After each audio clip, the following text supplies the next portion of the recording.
All right, so let's unpack that wild moment from the Super Bowl halftime show. You Yeah. know what I'm talking about, right? Oh, yeah. That flag with Sudan and Gaza hmm are right smack in the middle of Kendrick Lamar's performance. Yeah, pretty unexpected, huh? Totally. And the performer got detained. The NFL slapped him with a lifetime ban. Wow. Now everyone's scrambling, trying to figure out What it all means. exactly. Yeah, it was just a quick thing, but man, it really put a spotlight on those two conflicts. Yeah, Ones that I think a lot of us, probably weren't thinking about during the game. exactly. And that's exactly why we're doing this deep dive. We got to Yeah. understand, right, what's going on in Sudan and Gaza, like the whole story, the Yeah. history, who's involved, what's happening right now, so we can like move beyond just the headlines Absolutely. and really get the complexities. I think that's so important. Let's start with Gaza. Okay. Imagine an area twice the size of, like, Central Park, Whoa. absolutely packed with people. That's basically what Gaza was like before the 2023 war with Israel. Yeah. 2.3 million Palestinians living there. And that war, I mean, that was just devastating. Absolutely. It started when Hamas, the militant group that controls Gaza, Right. launched that surprise attack into Israel. Yes, that attack killed something like 1,200 Israelis, Right. and hundreds were taken hostage. It's awful. Yeah, and Israel, of course, responded swiftly, overwhelmingly. Yeah. And when all the dust settled, over 47,000 Palestinians were dead, according to Hamas-run health authorities. Right, right. And so there's a ceasefire now, but Very fragile. yeah, super fragile. Yeah. And the future of Gaza, it's just, Uncertain. yeah, it's totally up in the air. Palestinians want their own independent state, right? That includes both Gaza and the West Bank, Right. with East Jerusalem as its capital. This is the Two-state solution. yes, exactly, the two-state solution. Right, right. But there are so many roadblocks there. It's incredibly complex. Yeah. I mean, the two-state solution, Yeah. it's been the main framework for peace talks for decades, right? Mhm. Backed by, most of the international community. Right. But there are these huge sticking points, Yeah. like the status of Jerusalem, Right. considered holy to both, Israelis and Palestinians. Right. Then you've got the issue of Israeli settlements in the West Bank, which Palestinians see as, like, encroaching on their land. Of course, yeah. And then on top of all of that, there are just the security concerns Right. for both sides. Huge, huge issues. It's a mess. Yeah. So even though there's a ceasefire, it's like, The tension is still there, oh, absolutely. simmering under the surface. Makes you wonder if that's like part of what the protester was trying to say at the Super Bowl. Maybe, yeah. Like, did they see this whole awful situation, and just feel like they had to do something? Maybe they felt helpless. Yeah, helpless. And they just like needed to draw attention to it, even if they weren't sure what that would accomplish. Makes you think. It really does, yeah. Yeah. Now, switching gears to Sudan, Okay.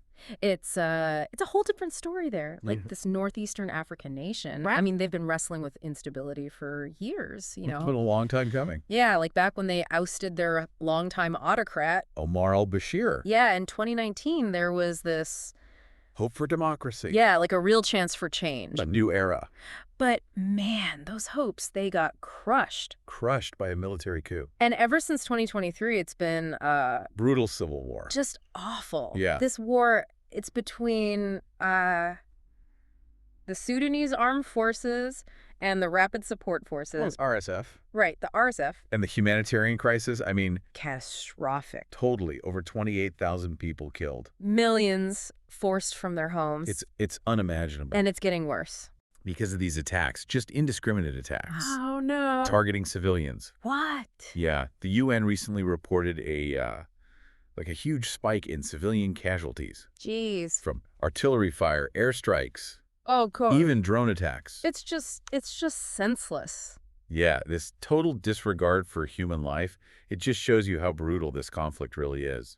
And to make matters worse, there's all this talk about outside forces getting involved. Right. Certain activists are claiming that the United Arab Emirates, The UAE? yeah, the UAE is supplying the RSF with weapons. Right, although the UAE denies it. Of course. There Which was- just it adds this whole other layer of complexity to it all. It does. And it's interesting, that whole UAE thing, What do you mean?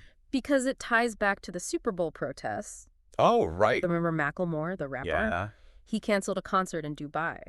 Over this? Yeah, he cited concerns over what the UAE was doing in Sudan. Wow. But at the same time, he also expressed, like, his support for the Palestinians. Interesting. So you see, even though the conflicts in Gaza and Sudan are, they have different roots, different players, Different contexts. there are these threads that connect them, Yeah. at least in the public eye. Absolutely. Like the immense human suffering, the talk about outside influence, Right. and just this fundamental question of like, How should we respond? yeah, how do we respond to these crises as individuals? What can we do? It's a lot to grapple with. It is. And I think that brings us back to that Super Bowl protest. Yeah. And what it might tell us about how these conflicts, Are being understood. yeah, how they're being understood, processed. Perceived. Yeah, on a global scale. For sure. It's pretty profound when you think about it. It is. Yeah. It is. It's kind of crazy how just one thing, that protest at the Super Bowl Right. can just bring these huge, complicated issues. Right to the forefront. Yeah, to the front of everyone's minds. Like 1 minute, we're all watching this football game, Yeah. having a good time, and then bam! Reality check. Total reality check, right? Yeah. We're suddenly thinking about war, displacement. It's like that moment just like popped the bubble, Yeah. the entertainment bubble, Yeah. and forced everyone to deal with these harsh realities Yeah. that are happening at the same time as our celebrations. You know what I mean? Totally, totally. And it makes you think, like, what was going through that protester's head? Yeah, what were they thinking? Like, what did they want to happen? What kind of impact did they, hope to have? Exactly. It's hard to know for sure. Yeah. But I think it shows that more and more people are aware of these conflicts. Right. And they want to do something, Yeah. Even if it's just, like, raising awareness. Right. But then that begs the question, is Yeah. that enough? Is awareness enough? Yeah. Can something like this actually make a real difference? Good question. It is a good question, right? Some people might say that using the Super Bowl, for a political statement, Yeah.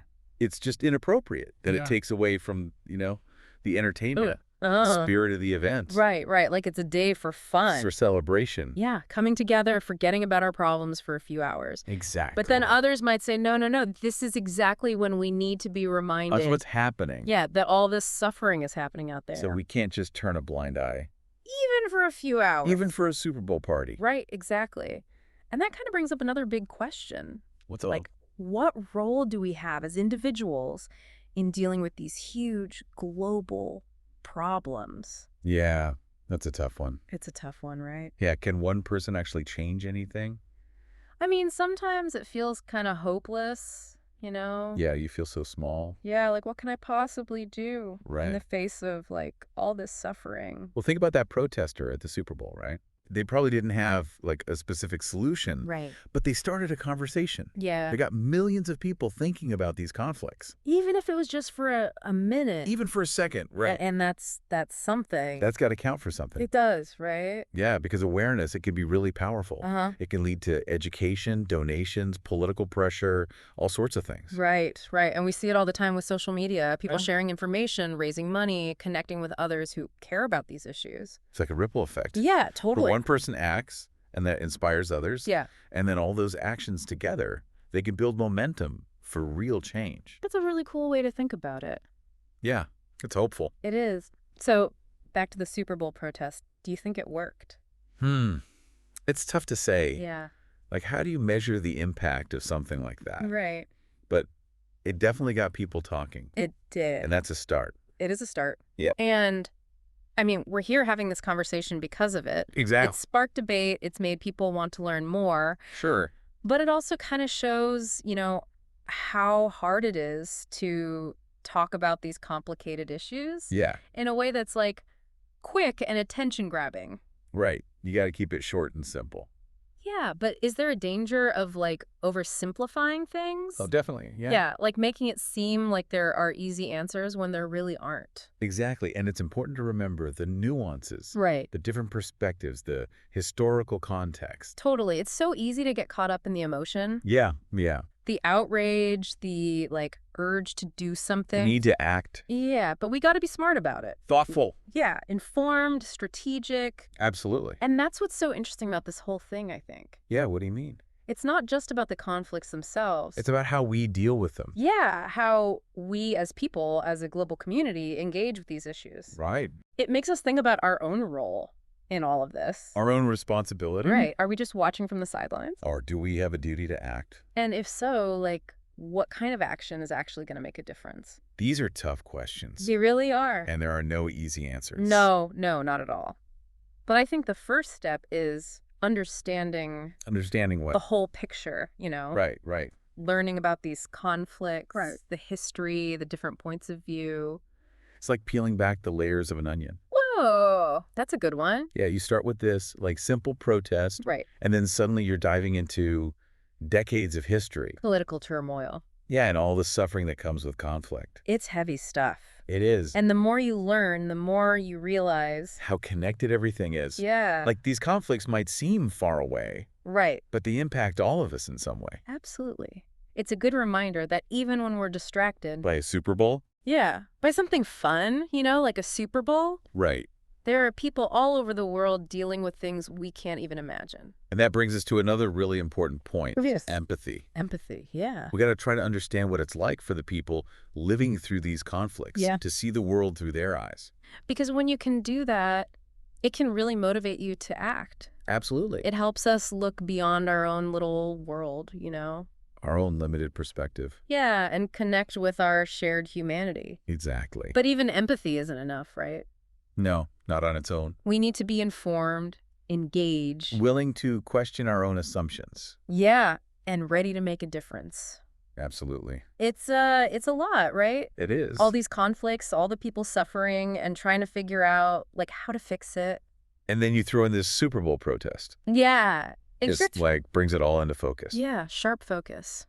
You know, I keep thinking about the Super Bowl itself, Yeah. like this massive event all about sports and entertainment, you know, and then suddenly, bam. Serious stuff. Yeah, it becomes this platform for something so serious, so political. Yeah, it's kind of wild how that happened, right? Totally. You have this thing that's all about escapism, you know? Right. Forgetting about the world for a bit. Yeah, celebrating with your friends, family. And then real world problems just barge in. Yeah, like a reality check. It's I like know. we can't always separate those things so easily. Nope. Like the world is messy, it's complicated. Absolutely. And those complexities, they don't just disappear because we're watching a football game. No, they don't. And, I think that whole thing, it brings up this bigger question Okay, what's that? about entertainment. Like, what's its role in society? Interesting. Can it be a way to talk about social issues, to promote activism? Yeah, or is that like asking too much? Right. Is it just supposed to be fun and nothing else?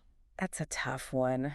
It is. I mean, on the one hand, you want people to enjoy themselves, right? Right. To escape, especially during something like the Super Bowl. Exactly. It's a time to relax, to forget about your problems. But then again, ignoring the problems doesn't make them go away. True. And when you have a platform as big as the Super Bowl Yeah. to shine a light on these issues, Right. it can be incredibly powerful. It can, yeah. It gets people talking. It raises awareness. It might even inspire some people to take action. So maybe it's not about choosing one side or the other. Maybe it's both. Yeah, maybe both sides have a point. Like, we need entertainment, but we also can't ignore the world's problems. Exactly. And maybe that tension between entertainment and activism. That's something we need to think about more. Yeah, as a society. I think that's a great point. Thanks. And you know what? It kind of brings us back to why we're doing this deep dive in the first place. To learn, to understand. Exactly, to explore these issues, to get into the nuances. The details. Yeah, and hopefully to give our listeners the information they need to, like, form their own opinions. To make their own decisions about how they want to engage with all of this. Right, it's about empowering people with knowledge. Absolutely.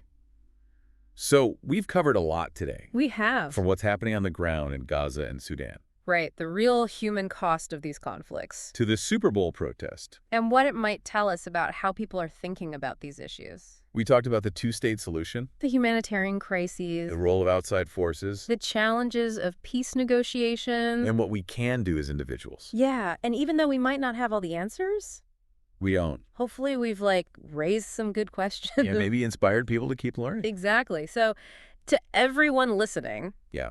We want to leave you with this. think about everything we've talked about today. And ask yourself, what do you think about using a platform like the Super Bowl Yeah, this huge stage. to bring attention to global issues? What are the good things that could come from that? What are the bad things? We really want to hear what you think. Share your thoughts. Start a conversation. This is how we learn and grow together. Absolutely. Thanks for joining us on this deep dive. We hope you found it informative. Yeah, thought-provoking. Maybe even inspiring. Remember, knowledge is power. And even one voice can make a difference. So until next time, keep exploring. Keep asking questions. And keep diving deep.